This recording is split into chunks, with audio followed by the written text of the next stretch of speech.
Rasulillahil Karim Sayyidina Muhammadin wa ala alihi wa sahbihi wa ummatihi ila yaumiddin wa ba'du. Saudara-saudariku, pemirsa dimanapun Anda berada, alhamdulillah kita berjumpa kembali dalam program Aku Suka di hari ke-23 Ramadan tahun 1441 Hijrah. Masya Allah, tak terasa kita telah menunaikan ibadah siam sampai dengan hari ke-23. Dan tentunya kita tidak jenuh bermohon kepada Allah Subhanahu wa Ta'ala. Semoga ibadah yang telah lelah kita tenun dari hari pertama sampai dengan detik ini diterima oleh Allah Subhanahu wa Ta'ala dengan penerimaan terbaik insya Allah. Pun demikian, jangan pernah kita lupa untuk bermohon kepada Allah agar berkenan menggugurkan dosa-dosa, menghapuskan kesalahan yang telah kita perbuat dari sejak awal kita balik sampai dengan detik ini. Semoga Allah berkenan menggugurkan dosa-dosa kita yang dimaksudkan. Berbahagialah kita bahwa di penghujung ibadah siam Ramadan ini, masa-masa i'tikaf mendekat ke puncak akhir Ramadan, menjelang 1 Syawal, Idul Fitri itu ada satu rahasia yang sangat menarik, ibadah yang sangat luar biasa, yang bila kita kerjakan, ibadah itu bisa menggugurkan dengan izin Allah Subhanahu wa Ta'ala hal-hal yang pernah merusak puasa yang kita tunaikan, bahkan tak kita sadari selama kita berjalan menunaikan ibadah yang dimaksudkan. Saya pernah sampaikan dalam edisi Aku Suka yang telah lalu bahwa puasa tidak hanya bisa dibatalkan oleh perbuatan-perbuatan tertentu seperti makan, kemudian minum atau berhubungan seksual, tapi juga ada bagian yang sangat berbahaya yang kadang tidak disadari oleh sementara orang, yaitu hal yang secara tidak langsung, tidak disadari oleh kebanyakan yang puasa bisa merusak nilai, kualitas, dan bahkan mengurangi pahala puasanya. Dan ini yang paling fatal dibandingkan yang terlihat membatalkan, karena yang ini jarang disadari oleh kebanyakan orang. Maaf, gibah, turunannya identik dengan gosip, kata-kata kotor, mencela, berselisih, hoax, tanpa disadari mengurangi pahala puasa seperti pernah kita uraikan. Nah, dalam pembahasan kali ini kita akan turunkan satu amalan menarik yang hanya dihadirkan saat Ramadan, setahun sekali ibadahnya, yang bila sempurna kita tunaikan, Allah berkenan menggugurkan perbuatan-perbuatan buruk ya yang tadi bisa merusak pahala puasa kita. Apa ibadah itu? Dengan cepat kita akan kaji dan kita turunkan analisisnya, yang sebagian kita telah tuliskan dari perangkat papan tulis yang kita coba tampilkan. Ibadah dimaksud yaitu zakat fitri, atau sebagian menyebutnya dengan fitrah. Dan coba kita turunkan dengan tulisan Arabnya supaya mudah kita bisa analisis. Zakat al-fitri, yang sebagian orang menyebutnya dengan al-fitrah. Baik, untuk menemukan rahasia di balik ibadah zakat fitri ini, dari sebagian apa yang telah kami singkap tadi, ada baiknya kita batasi uraian kita pada poin-poin berikut.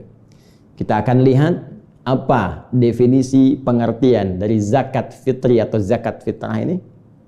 Dari definisi dimaksud kita akan lihat korelasinya, keterkaitan antara pengertian zakat fitri dengan siam yang kita tunaikan di bulan Ramadan. Apa korelasi utamanya? Dari sini kita akan teruskan kepada pembahasan ketentuan penunaian ibadah ini. Kita lihat berapa ukurannya, bentuknya harus seperti apa, apakah makanan pokok, atau sebagian mengatakan bisa dikonversi dengan uang atau yang sejenis dengannya. Ini yang coba kita akan turunkan dalam Aku Suka dengan durasi yang mungkin tidak panjang. Mudah-mudahan bisa efektif kita pahami dan insya Allah kita amalkan. Baik, dengan cepat teman-teman sekalian, bagian pertama coba kita tuntaskan. Zakatul fitri secara bahasa terdiri dari dua kalimat yang disatukan. Pertama, zakat. Kedua, al-fitri. Atau ada yang menyebut dengan fitrah.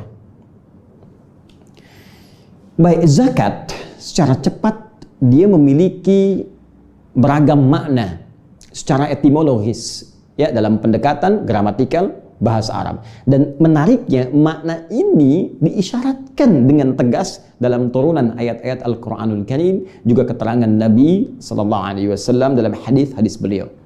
Kita turunkan pertama di antara maknanya, dia bisa bermakna as-sidqu wan nama. Wan nama. As-sidqu berarti sesuatu yang benar. Dalam konteks ini, orang yang berzakat, dia telah menunjukkan kebenaran imannya di hadapan Allah Subhanahu wa taala. Sekali lagi, kenapa zakat disebut dengan as-sidqu? Ingin memberikan gambaran kepada kita bahwa orang yang zakat, dia telah menunjukkan kebenaran imannya di hadapan Allah Subhanahu wa taala. Ketika Allah perintahkan, misal kalimat zakat pertama Al-Baqarah ayat 43, wa aqimus shalah wa atuz zakah. Dirikan olehmu salat, tunaikan zakat. Sedangkan menunaikan amal soleh, baik salat ataupun zakat, mustahil bisa dikerjakan kalau nggak ada iman. Karena itu pernah sering saya sampaikan di awal jumpa saat menerangkan awal surah, ya, Al-Baqarah, atau spesifik yang terkait dengan ayat puasa, Al-Baqarah 183. Kalimat iman senantiasa disandingkan dengan amal soleh. Ya ayyuhalladzina amanu, iman, kutiba alaikumussyam. Quran surah 103. Wal 'asr innal insana lafi khusr illal ladzina amanu wa 'amilus shalihat. Iman, amal soleh. Karena itu mustahil orang bisa mengerjakan amal soleh kalau tidak ada iman. Pengertian terbaliknya, seseorang yang beramal soleh itu menunjukkan kebenaran iman dalam dirinya. Nah, karena itu Allah menguji kita. Apakah masih ada iman yang benar dalam diri kita yang bisa kita tampakkan? Salah satunya diturunkan ibadah zakat ini disebut dengan as-sidqu untuk menunjukkan kebenaran iman yang masih melekat dalam jiwa kita.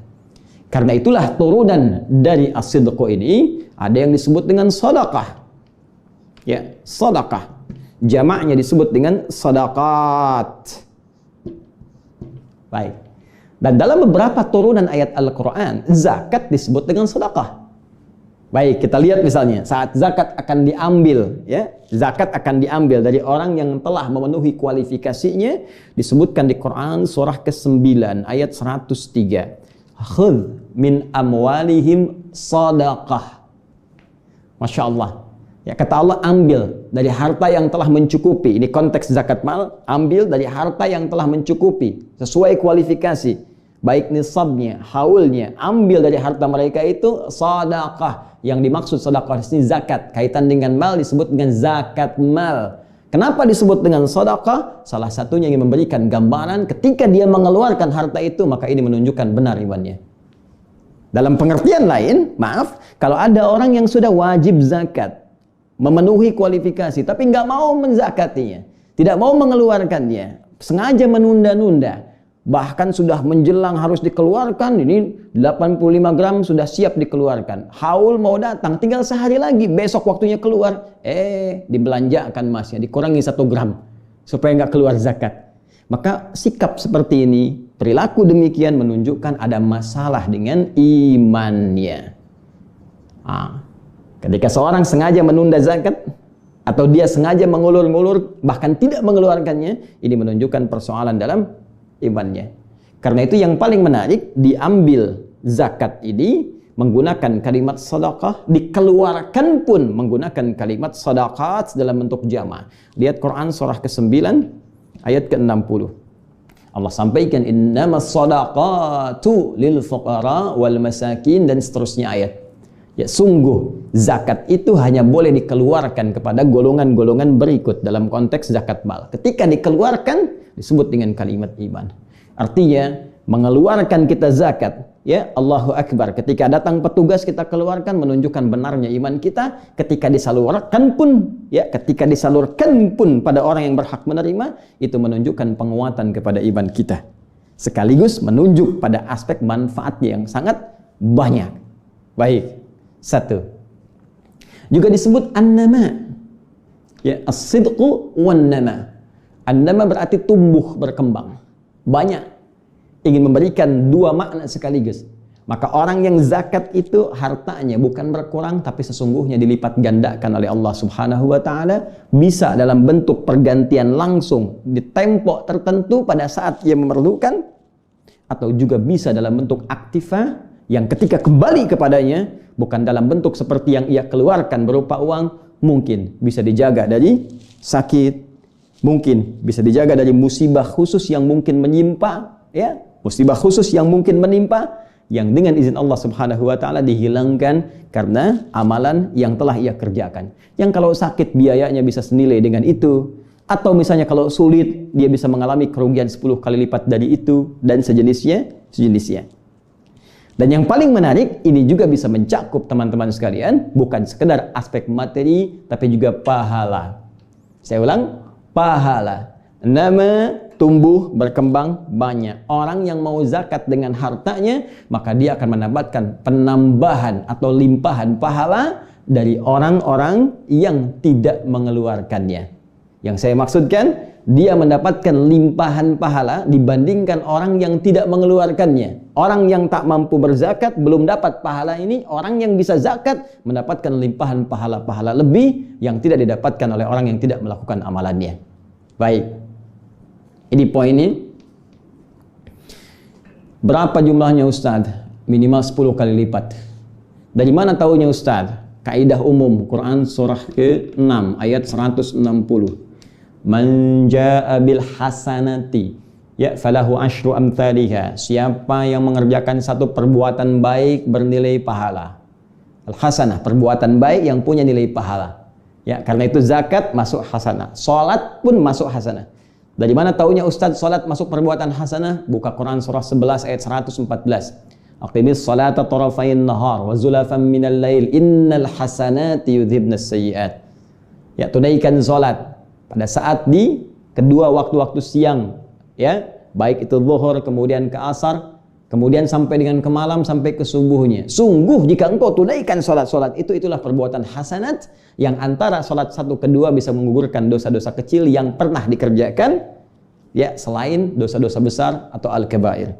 Salat disebut hasanah, zakat disebut hasanah, kaidah satu hasanah sama dengan 10 kebaikan. Man jaa bil hasanati, siapa yang mengerjakan satu kebaikan, falahu asyru amthaliha, mendapatkan 10 kali lipat dari apa yang pernah ia kerjakan. Paling minimal. Kalau masuk kategori infak, ya, kaitan dengan harta, bisa jadi berlipat sampai 700 kali lipat, paling minimal. Itu ada di Quran surah ke-2 ayat 261. Ya. Mathalul ladzina yunfiquna amwalahum fi sabilillah kamathali habbatin ambatat sab'a sanabil fi kulli sumbulatin mi'atu habbah wallahu yudha'ifu liman yasha' wallahu wasi'un 'alim. Perumpamaan orang mau berinfak di jalan Allah seperti menanam satu benih, tumbuh 7 tangkai, setiap tangkai punya 100 butir lagi, 1 kali 7 kali 100, 700 kali lipat, itu minimal. Dan kata Allah, wallahu yudha'ifu liman yasha. Kalau kamu tak berhitung, aku lipat gandakan tanpa hitungan pada siapa yang dikehendaki. Nanti akan terlihat saat kita akan berpulang kepada Allah, akan kelihatan. Terlihat pahala infak kita, terlihat pahala zakat kita di hadapan Allah Subhanahu wa Ta'ala. Makna yang pertama. Dua, teman-teman, ini bisa berarti pula at-tathhir atau at-taharah. At-tathhir bermakna taharah. Sesuatu yang mensucikan, sesuatu yang membersihkan, sesuatu yang menghapuskan kotoran-kotoran yang mungkin tampak. Ya, makna ini kita temukan di antaranya di Quran surah ke-91 ayat 9. Zakat diartikan dengan tathhir. Qad aflaha man zakkaha. Akan sungguh bahagia orang-orang yang mampu zakat, menyucikan, membersihkan keadaan jiwanya, bersihkan dari perasaan kotor, bersihkan dari dengki, dari sifat iri, riya, ya, ujub, sum'ah. Orang yang cenderung membersihkan dari penyakit hati, maka hidupnya cenderung bahagia. Orang kalau nggak iri cenderung bahagia, ya. Orang kalau tidak senang pada hal-hal yang nampak pada orang, pada kebaikan dan berkeinginan menghilangkannya, dengki misalnya, cenderung bahagia. Orang yang tak punya penyakit hati, intinya bahagia. Ketika akan disucikan, disebut dengan zakah. Zakah, senafas dengan makna at-tathhir. Secara spesifik ditunjukkan di Quran surah ke-9 ayat 103. Khudh min amwalihim shadaqatan tutahhiruhum wa tuzakkihim biha. Ambil dari harta mereka zakat, penunjuk iman mereka dengan fungsi untuk menyucikan keadaan jiwa dan perbuatan kotor mereka. Baik. Nah, teman-teman, dari sekian makna saya coba tampilkan dua dulu, ya. Nanti ada sudah kita terangkan as-sidqu, andama, at-tathhir. Nanti masih banyak turunan yang lain, tapi secara spesifik karena waktunya singkat, kita akan batasi dulu sampai sini. Kemudian kita terangkan kalimat ini, fitron dan fitrah, apa perbedaan di antara keduanya, baru kita korelasikan dengan ibadah puasa kita. Baik, zakat punya arti pembenar iman, tumbuh berkembang melimpah, penyuci dari segala hal yang kotor. Nah, kita teruskan sekarang kalau disatukan dengan fitri, zakatul fitri, artinya diikat, ya. Jadi kalau kita sandarkan satu kalimat kepada kalimat lain, maka keumuman dari makna kalimat pertama akan menjadi khusus karena diikat oleh makna yang kedua. Rumah masih umum. Rumah besar, rumah kecil, rumah mewah, tambahkan sehat. Rumah sehat. Yang banyak kan rumah sakit sekarang. Ya? Baik, tambahkan sehat. Berarti rumah-rumah yang tidak sehat tidak masuk dalam makna ini. Rumah mewah, berarti yang tidak masuk kategori mewah tidak masuk ini. Rumah sederhana, yang tidak masuk kategori ini tidak terdapat dalam makna kalimat ini. Baik, zakat masih umum. Ketika disambungkan dengan fitri, punya makna berbeda. Apa itu fitri? Jika disebutkan fitron, maka dia senafas dengan kata futur atau iftar yang berarti makan. Ya, berarti apa? Makan. Awas, hati-hati. Orang Arab mengatakan hal aftartum, apakah kamu sudah makan, sudah sarapan? Hal min futur, ada sarapan enggak? Jadi asalnya kata fitrun itu adalah makanan yang dikonsumsi pertama kali di awal waktu. Biasanya pagi, ya kan? Makan pagi kan disebut sarapan kan? Karena sarapan itu makanan yang pertama kita konsumsi di hari itu. Ya, karena itu orang Arab menyebut sarapan dengan futur. Ya, siang dengan ghada. Baik, makan malam dengan asya. Baik, karena disebut futur, sebetulnya asal maknanya makanan yang pertama dikonsumsi. Baik, yuk kita turunkan lagi teman-teman sekalian. Masih ingat kalau hari pertama di bulan Syawal setelah selesai Ramadan disebut apa harinya? Betul, Idul Fitri. Tulisannya begini, Idul Fitri. Baik, Idul Fitri. Id artinya kembali. Fitri tadi apa? Makan, ya. Asalnya makan. Baik, kembali makan lagi. Ingin menunjukkan puasa Ramadan yang telah kita tunaikan sudah selesai, sudah tuntas, maka besoknya untuk menunjukkan sudah tidak puasa lagi, maka diawali dengan makan untuk menunjukkan sudah puasa sudah selesai. Makanya haram hukumnya puasa di hari pertama Syawal untuk menunjukkan bahwa sudah selesai puasanya, tuntas. Karena itu sunnahnya beda dengan Idul Adha. Kalau Idul Adha kita setelah subuh, sunnahnya berangkat dulu menunaikan sholat, dengarkan khutbah, pulang kemudian, ada yang nyembeli, ada yang langsung pulang, dari situ baru kita cicipi makanan. Tapi Idul Fitri tidak, sebelum berangkat sunnahnya kita makan sesuatu yang ringan terlebih dahulu. Ya, kalau ada kurma makan kurma, kue makan kue, atau minum air putih untuk menunjukkan sekarang sudah bukan puasa lagi. Nah, karena kita makan pertama kali yang dimakan itu disebut dengan fitrun namanya atau futur. Karena itu harinya disebut dengan hari Idul Fitri. Jelas sampai sini? Saya ingin menunjukkan asal mulanya kalimat fitrun ini berasal bentuknya dari kata apa? Makanan. Ya. Tahan. Satu. Kita sudah paham ini. Baik, sekarang fitrah apa? Kalau fitrah Agak berbeda. Kalau fitrun, ya akarnya tadi senafas dengan futur, makanan secara fisik, secara fisikal. Kalau fitrah itu sudah metafisik. Ya, kembali kepada keadaan roh kita, kembali ke dalam keadaan jiwa kita. Jadi ini ada dua kata yang unik, satu pakai ta, satu tidak. Yang satu menunjuk aspek materi, makanan yang dimakan, ya. Masuk ke dalam fisik kita, ke perut kita itu fitrun, futurun, iftarun. Baik, sedangkan keadaan jiwanya, ya, metafisik, roh kita itu punya sifat awal itu yang mengarah kepada kebaikan disebut fitrah namanya.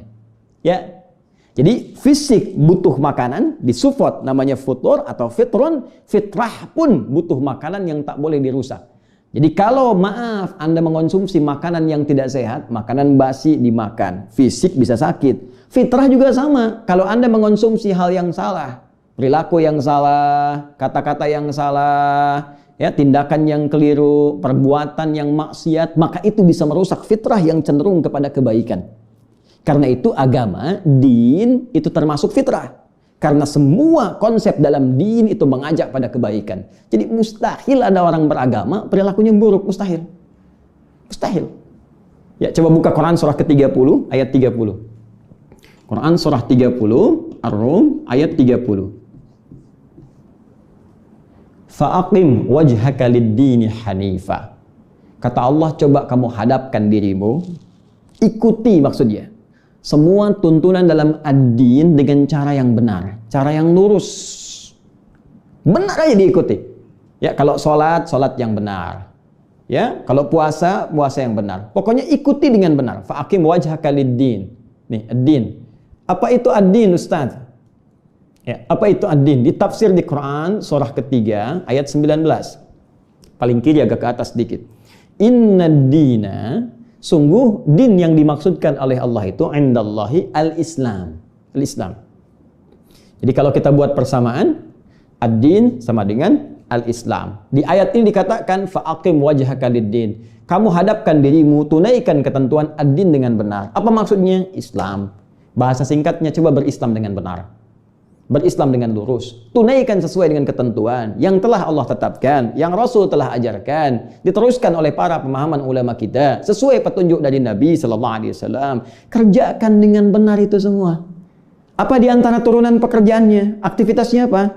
Kita tunjukkan misalnya dengan hadis riwayat Muslim, nomor hadis yang ke-8 dari sahabat Umar bin Khattab, yang meriwayatkan ketika Nabi ditanya oleh malaikat Jibril, mal Islam, apa saja amalan pokok dalam Islam? Kata Nabi, anta syahada an la ilaha illallah wa anna Muhammadar Rasulullah. Pertama, orang Islam itu syahadatnya benar, jadi nggak usah dicampur-campur, ya. Jangan ikut sana, ikut sini, campur-campur semua keyakinan. Hormati keyakinan orang lain, tapi jaga prinsip keyakinan kita.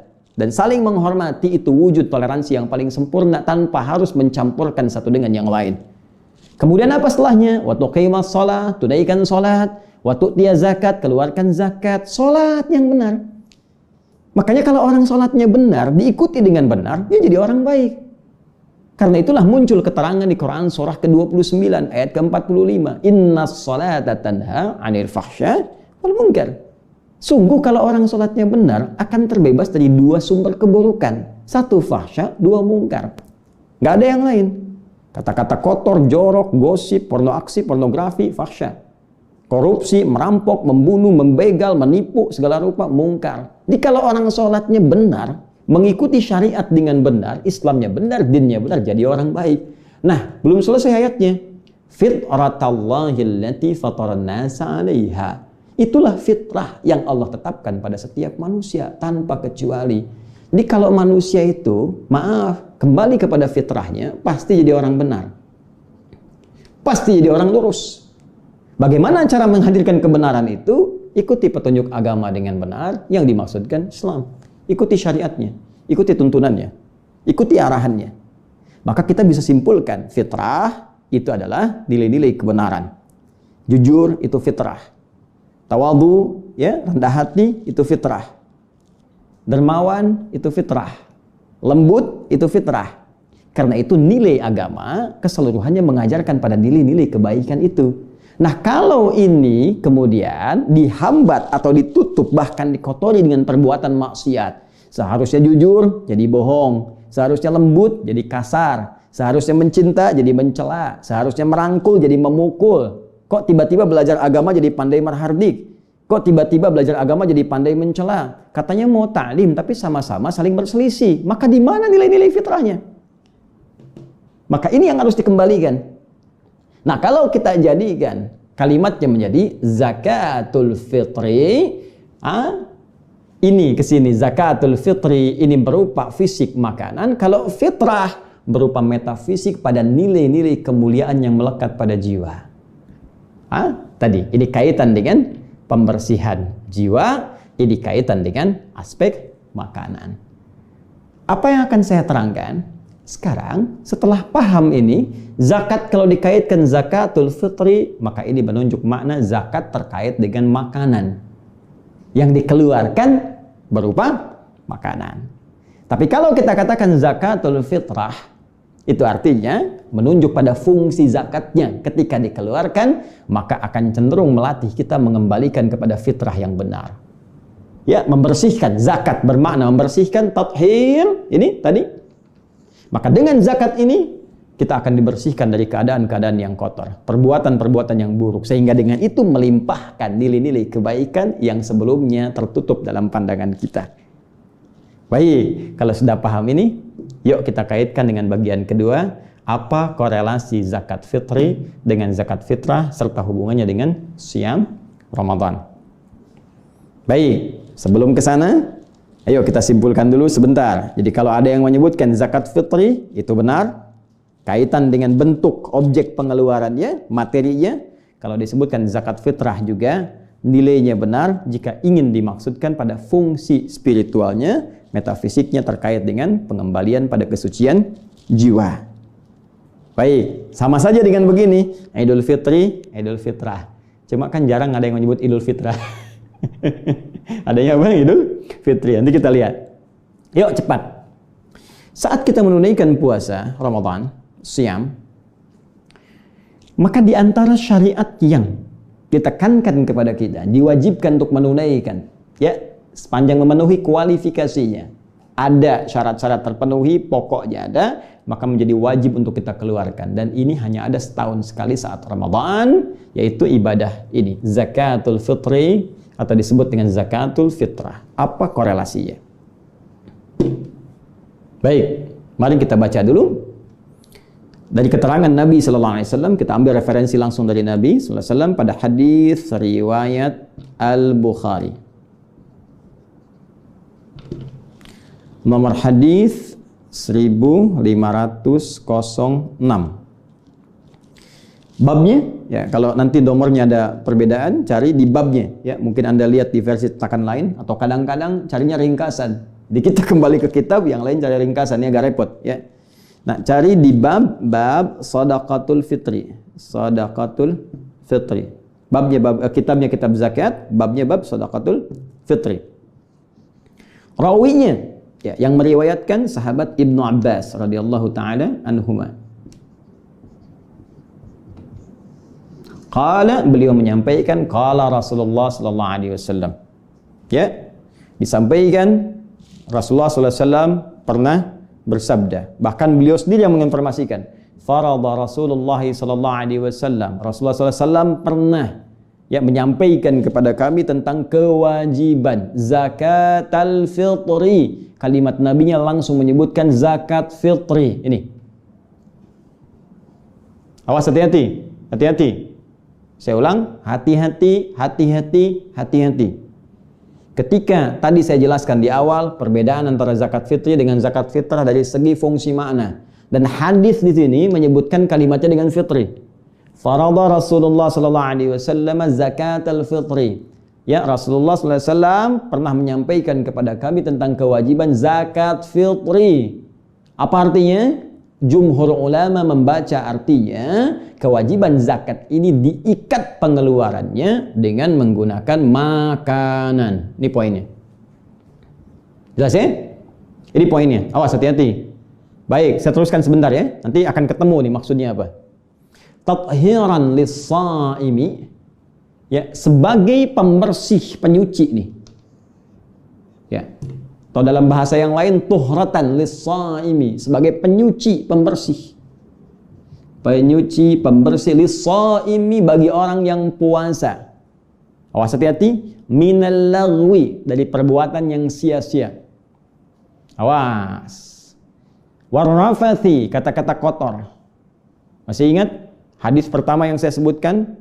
Ya, bahkan hadisnya hadis qudsi, tautannya ketika di awal jumpa puasa saya terangkan, as-siyamu junnatun, ya, fala yarfuth wala yajhal. Puasa itu akan menghasilkan perisai pada tubuh kita walaupun tak terlihat, tapi penjaga dari maksiat. Maka orang puasa jangan sampai menghadirkan perbuatan yang merusak, seperti berkata-kata kotor, berbuat tindakan yang tidak pantas. Wa in imru'un qatalahu aw syatamahu, jika ada orang memprovokasi bahkan mencelanya, jangan dibalas. Katakan kita sedang puasa. Tapi kan kadang-kadang tidak mudah mengontrol itu. Nggak sadar dibicarakan, nggak sadar dibikin status, nggak sadar saling mencela. Coba lihat, bukankah saat kemarin ramai 15 Ramadan tentang isu dukhan? Berapa banyak orang saling mencela? Bahkan ada yang mencela ustadz tertentu, ada yang saling juga mengejek, ada yang saling ini. Padahal Anda kan sedang puasa. Kenapa kita tidak berhusnudzan dengan sesuatu? Kenapa tidak mencari kalimat-kalimat yang enak untuk didengar? Lupa. Kita membuat orang lain dengan satu penilaian tertentu, kita pun lupa telah melakukan tindakan yang salah. Karena itu apa yang paling menarik? Saking sayangnya Allah kepada kita, diberikan amalan tertentu yang dengan amalan itu yang lupa-lupa tadi bisa dihilangkan oleh Allah, sehingga dikembalikan pada nilai-nilai kebaikan. Apa itu? Zakatul fitri tuhratan, ya, lis-shaimi. Zakat fitri ini diantara fungsinya bisa menyucikan, jadi penyuci bagi orang puasa, minal lagwi, dari perbuatan yang tidak pantas saat dia puasa itu. Ya, gibah tak pantas, mencela tak pantas, bahkan dirinci warrafath, kata-kata kotor itu tak pantas. Kalau pernah terjadi saat puasa, itu bisa digugurkan, dihilangkan oleh Allah Subhanahu wa taala dengan kejelasan lisan Nabi, keterangan Nabi sallallahu alaihi wasallam melalui ibadah zakat fitri. Jadi ibadah ini dahsyat fungsinya. Bukan formalitas, bawa sesuatu, makanan, ya, atau ada yang bawa uang, keluarkan, selesai. Tidak sesimpel itu, teman-teman. Ada proses. Jelas ya? Wa tu'matan lil masakin. Dan ini jadi bahan pokok makanan untuk orang miskin. Ya. Makanan untuk orang miskin. Jadi jelas disebutkan kalimat oleh Nabi SAW. Kalimat pertama zakat fitri, yang kedua tugas pokoknya, fungsi pokoknya dari sini, ya, secara spiritual dia bisa menggugurkan kotoran-kotoran yang menempel dalam jiwa kita, dihilangkan, hilangkan. Baik, satu itu, bersihkan. Yang kedua, fungsi materialnya, dia bisa menjadi bahan pokok bagi orang miskin. Kenapa? Untuk mendapat makanan. Kenapa perlu dapat makanan? Untuk persiapan ini, Idul Fitri. Jangan lupa, Idul Fitri itu kan, di antara penandanya mesti makan. Ya, untuk menunjukkan puasa itu sudah tidak ada lagi. Ramadan sudah selesai. Tapi tahukah Anda, ada sementara orang yang nggak menemukan makanan. Bagaimana cara dia menunjukkan? Bagaimana cara dia menerangkan kalau puasa sudah usai, sementara makanannya nggak ada? Jelas? Saya pernah ditanya, satu masa ada sebuah kisah.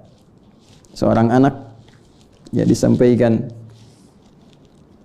Allahu Akbar, saat dia mau Idul Fitri, ya, ditanya, datang dia, kenapa? Ya, kayaknya besok saya masih puasa, Pak. Masya Allah, orangnya baik, soleh, rajin. Kok masih puasa? Kenapa? Ya, kayaknya pengen puasa saja. Allahu Akbar. Rupanya anak ini memberikan kode, bukan pengen puasanya. Dia tahu hukum puasa Idul Fitri itu tidak boleh, ya. Tapi dia ingin menunjukkan gak ada makanan di rumahnya yang harus dia batalkan. Baik. Bahkan yang paling menarik, ada pembuka yang sangat indah. Kasus lain mengatakan, Pak, apa hukumnya puasa di Idul Fitri? Setelah dicari-cari, kenapa anak ini berkata begini? Rupanya tidak ada makanan untuk dia makan, sampai dia mesti puasa lagi. Maka apa jawab Ustadz dimaksud? Apa jawabannya?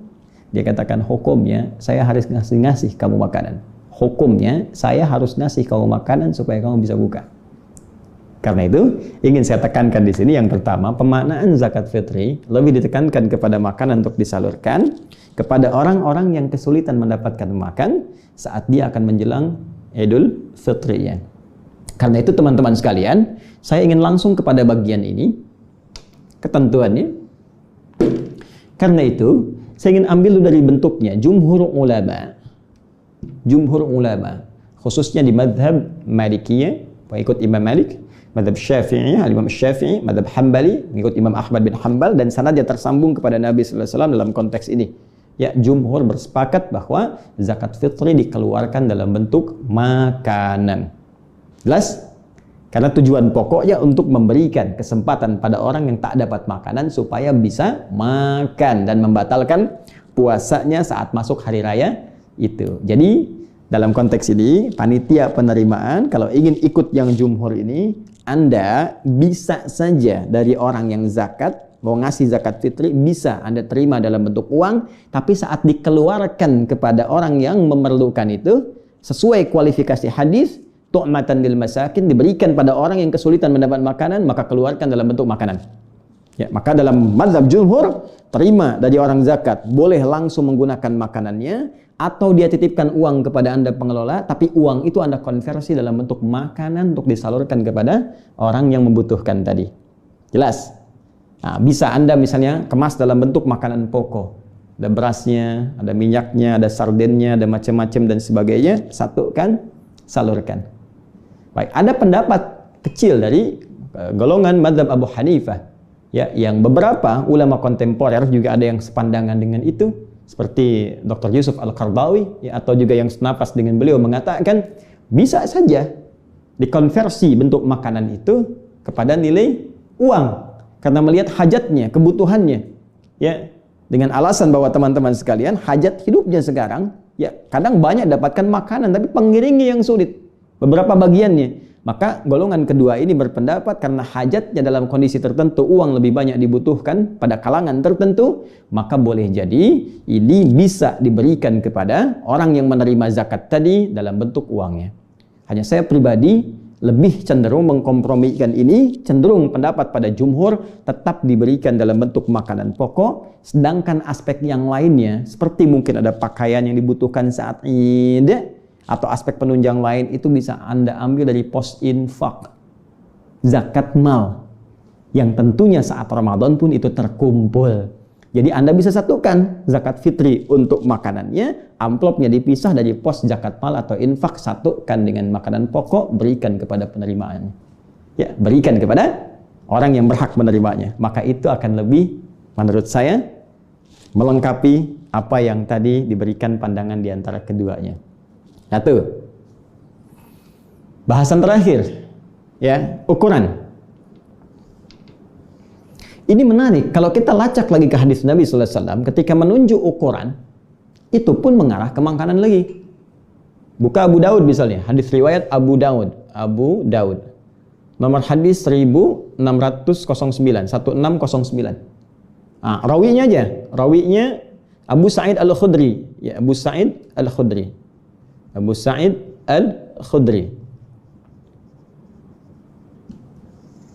Beliau mengatakan, kunna nu'tiha fi zamani an-nabiy sallallahu alaihi wasallam.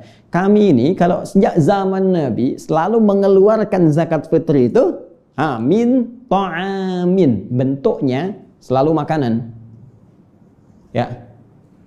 Zaman Nabi ada dinar, ada dirham, tapi yang dikeluarkan apa? Dikeluarkan makanan. Yang lain berargumen ya karena uang dinar dirham sedikit yang punya, kalau makanan banyak yang punya. Karena itu setiap orang berpotensi bisa mengeluarkannya. Nah, tapi kita ambillah yang pokok ke sini. Kata Abu Sa'id Al-Khudri radhiyallahu ta'ala anhu, kami biasa keluarkan zaman Nabi itu dalam bentuk apa? Makanan. Kadarnya bagaimana? Sa'an min tamarin, satu sa'. Ya, dari kurma, tamar. Au sa'an min sya'irin, atau kadang kami keluarkan satu sa' dalam bentuk gandum. Ya, kurma, gandum, satu sa'. Satu sa' itu kalau konversi sekarang sekitar 2,5 kilogram. Ya, atau juga bisa 3,5 liter. Ya. Ustadz, gimana nyari kurma? Apakah harus kurma? Atau harus gandum, Ustadz? Sesuai dengan hadis. Nah, teman-teman, ada yang melihat di sini dengan metode analogi kias. Zaman Nabi sampai sekarang, orang Arab makanan pokoknya kurma. Orang Arab makanan pokoknya beras, bagi yang makan beras. Tapi umumnya orang Arab makanan pokoknya apa? Kurma dan atau gandum. Kurma dan atau gandum. Nah, karena dilihat, oh ini kan makanan pokok, berarti kata para ulama, setiap tempat kalau makanan pokoknya berbeda, maka makanan pokok itu yang dikeluarkan bentuk zakat. Tidak harus sama berupa kurma atau gandum. Nah, sekarang apa makanan pokok kita? Bukan, kalau beras itu makanan pokok untuk hewan yang bertembolok. Ayam, bebek itu beras. Kita makanan pokoknya nasi. Ya, karena nasi berasal dari beras, maka sumber pokoknya apa? Beras. Maka bolehlah zakat dikeluarkan dalam bentuk apa? Beras, makanan pokok atau sumber makanan pokoknya. Maka silahkan ini konversi beras ini dengan ukuran 2,5 kilo atau 3,5 liter. Ya, dengan niat apa? Zakat fitri. Dengan niat zakat fitri. Boleh pakai beras, baik, dengan ukuran ini. Atau kalau Anda ingin keluarkan dalam bentuk uang, panitia menerima, dikonversi ini senilai berapa yang premium, misalnya cari yang paling bagus. Ya, misalnya berapa nih? Ya, 50.000 atau di bawah itu atau 45.000. Ya, cari sekilonya berapa, kalikan 2,5 kilo atau 3,5 liter, seukuran itu keluar berapa. Tapi ketika diterima oleh panitia, saran kami lebih enak ikut yang jumhur tadi. Ya, kembalikan ke makanan pokok, dikemas kemudian dalam bentuk sembako, apalagi dalam situasi seperti ini, ya berikan pada keluarga-keluarga yang berhak menerimanya. Ya, sampaikan ke mereka, sertakan dengan amplop hasil dari zakat mal termasuk infaknya. Maka itu insya Allah akan lebih baik. Alih-alih Anda berikan kemudian ya uang saja, tak ada makanan pokoknya, bisa beralih fungsi. Tiba-tiba diberikan pulsa, nanti hilang fungsi zakatnya. Ya Ustadz, yang gini kan yang penting handphone. Handsome sudah tidak berperan lagi. Maka tidak masuk pada konteks pembahasan zakatnya. Kalau ini bisa kita keluarkan, maka akan ada dampak kepada fitrah kita yang menunjuk pada kebenaran agama. Jadi kalau orang sudah keluarkan zakat, ini menunjuk dia mengikuti ketentuan ad-din. Sedangkan ad-din disebut sebagai fitrah. Maka ada orang menyebut zakat fitrah dengan harapan setelah zakat saya kembali fitrah pada kebaikan. Kalau disebut zakat fitri, ingin menunjuk ini bentuk yang dikeluarkannya. Teman-teman, saya kira itu uraian terkait dengan rahasia zakat fitri atau zakat fitrah. Dari sekarang, Anda bisa mulai menyiapkan. Walaupun umumnya para sahabat itu memulai pengeluarannya 2 hari sebelum akhir Ramadan. Misal, hari ke-28, 29, kalau 29 hari Ramadannya, atau 29, 30, kalau 30 hari Ramadannya. Setelah itu panitia menyiapkan. Kalau Anda sendiri ingin menyampaikan, silahkan tanya pada para ulama kualifikasinya. Orang-orang yang kesulitan makanan, ingat kalau zakat mal 8 asnafnya, penerimanya. Zakat fitri hanya fuqara wal masakin. Orang yang kesulitan dari kalangan fakir yang sangat membutuhkan atau miskin punya pekerjaan kurang bisa memenuhi kehidupannya sehingga kesulitan memenuhi bahan pokok makanan. Dan mungkin situasi sekarang ini akan banyak kita dapatkan. Ya, kapan dikeluarkannya? Setelah selesai menunaikan puasa, maghrib selesai, ya, atau sebelum maghrib kita sudah mulai bisa bagikan sehingga malamnya mereka bisa masak dulu. Ya, jangan sampai terlalu mepet. Ya, walaupun dulu Nabi mengatakan akan bagus waktunya setelah sholat subuh sebelum sholat id. Tapi kan yang dibagi kurma itu nggak dimasak dulu. Anda pengen nyari waktu afdol, Anda cari-cari orang ba'da subuh. Ya, dikasih beras ya dia masak dulu. Ya, nunggu-nunggu begitu jadi dia makan ketinggalan sholat idnya. Baik, karena itu kita bisa siapkan lebih awal, kemudian dibagikan secara proporsional. Dan dengan itu mudah-mudahan semua hikmah yang tadi diuraikan diberikan oleh Allah Subhanahu wa taala dengan cara yang terbaik kepada kita semua. Saya kira itu yang bisa saya uraikan, dan boleh jadi ada kebenaran yang Allah tampakkan, itu petunjuk yang bisa kita ikuti. Namun bila pun ada kesalahan, kekurangan, itu mutlak berasal dari saya untuk menunjukkan pada diri saya bahwa saya masih manusia dan banyak manusia-manusia unggul lain yang bisa melengkapi kekurangan yang saya sampaikan. Silahkan gali keterangan dengan lebih luas dari ustadz-ustadz kita yang kita sayangi, ya, dari para kiai kita, para habaib, terkumpul informasi yang bisa kita akses. Selebihnya, bagaimana kesungguhan kita dalam mengamalkannya. Semoga Allah menerima puasa kita. Selamat berbuka. Subhanakallahumma wa bihamdika, asyhadu an la ilaha illa anta, astaghfiruka wa atubu ilaik. Wa akhiru da'wana alhamdulillahi rabbil alamin. Assalamualaikum warahmatullahi wabarakatuh.